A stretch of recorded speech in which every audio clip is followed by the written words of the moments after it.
are Chaos Chariots rolling over pins in Tides of Torment. Let's compare all the varieties of Chaos Chariots and how they compare to Marauder Chariots for Norscan for that matter. There's rolling pins and there's bowling balls. Bowling over pins and there's rolling over infantry parading as pins. So let's see how good the chariots are at that. The Chaos Chariot starts out at 750 gold equivalent and 188 upkeep, equal to the Marauder Chariot. On Ultra, that's 4 chariots with 5,736 health between them, a tiny fraction more than the Norscan one. Armor of 110 is 20 better, leadership 70, speed 78, charge speed 108 are the same, as is melee attack 22, attack interval 4 seconds, splash target size very large, and pitched combat max target damage of 3. Melee defense 28 is the same. Weapon strength 40 also. Split base 29, armor piercing 11. Bonus versus infantry 18, charge bonus 76, mass 1500.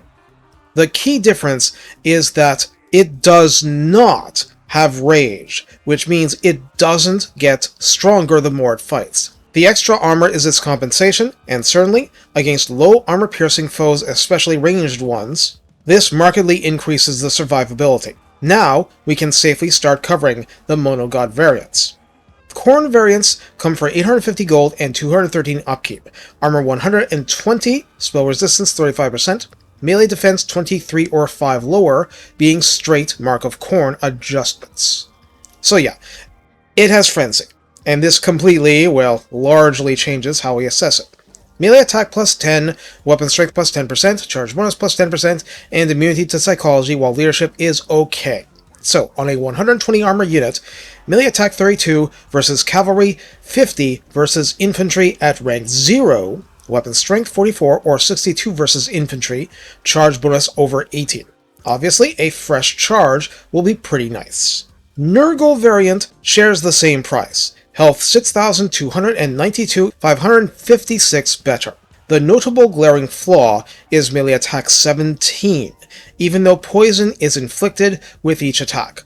Melee defense 33 is unusually high outside a High Elves roster, and that is that. Now, how this lands is that to an even more extreme level than normal, this chariot must be charging in order to get the best value for it. If you're playing Mono God Nurgle, that's one thing, and I've done evil things to High Elves as Kugath with a few, but where it gets really funky is when you're using poison chariots in a roster not filled with poison units. Then, you're making all your allies safer, even if stuck in the melee fight.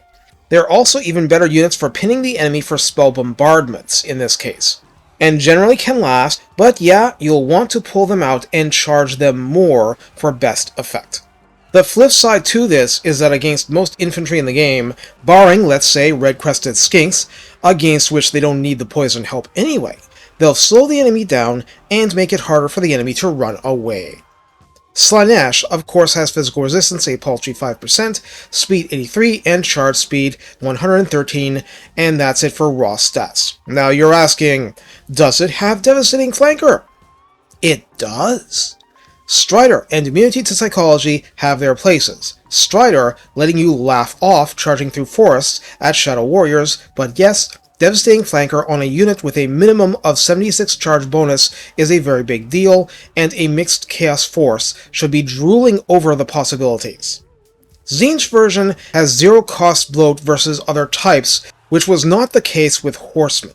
You get 800 barrier hit points to empower hit-and-run charge tactics, magical attack with every blow for more efficient destruction of demonic infantry, and that's it. I swear there used to be higher mass, but they've been harmonized. Finally, let's address the Regiment of Renown, the Sibilant Slaughtercade. Recruited for 1,000 gold and 250 upkeep, so regular hero cost level. This is like a reimagined Slaanesh version. There's a paltry 5% physical resistance, leadership is 80 due to the rank 9 part, but we're up to a whopping speed 100 and charge speed 120. Melee attack 29, but every attack is poison.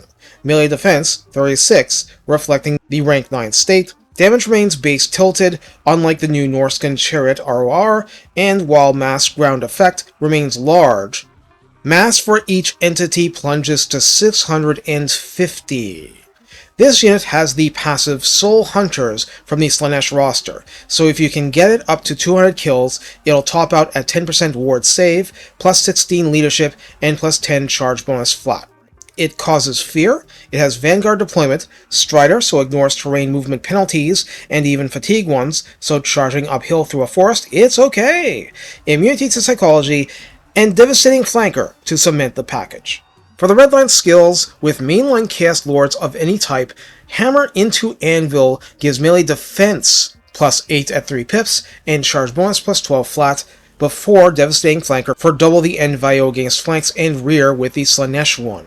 Defense is interesting, but makes the charge and forget tactic not quite as murderous to your own side as it was before. Speed and Malice grants rank 7 and up ones speed plus 10% for the speed, melee attack plus 5 for the Malice, and plus 15% missile resistance out of pure spite. In the tech tree, Charioteer unlocks chariots for warband recruitment, and that's it for the ipso facto regular ones. That's for the mainline Chaos tech tree. So how do we use the Chaos Chariots? I tried to slip in advice about this earlier regardless, but the basic idea is always the same. Maximize charges, be the bane of any infantryman's existence, abuse the high armor to bedevil even anti-large troops if they are not armor-piercing themselves, hit engaged foes, distracted foes, moving non-braced foes. You are the hunter, exploit weakness in the prey. There's a reason the ROR is based off Slaanesh. Devastating Flanker on a chariot that could get combined charge bonus up to 98 at 200 kills means charge bonus 196 from the rear. Even against Longbeards, hitting them from behind is going to hurt. Armor isn't meant to stand up to all that AP damage multiplication. That's how you make even, quote-unquote, Chaos Chariots relevant in high-tier unit fights.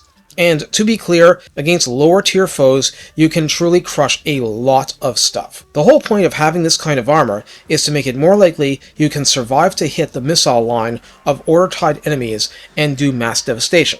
It involves taking risks, but as long as you're not plowing straight into a halberdier's unit from the front, you're in a good position to do damage. So don't do that. And do exploit all the advantages, and remember there's a lot of your army to tie down and deal with other problems.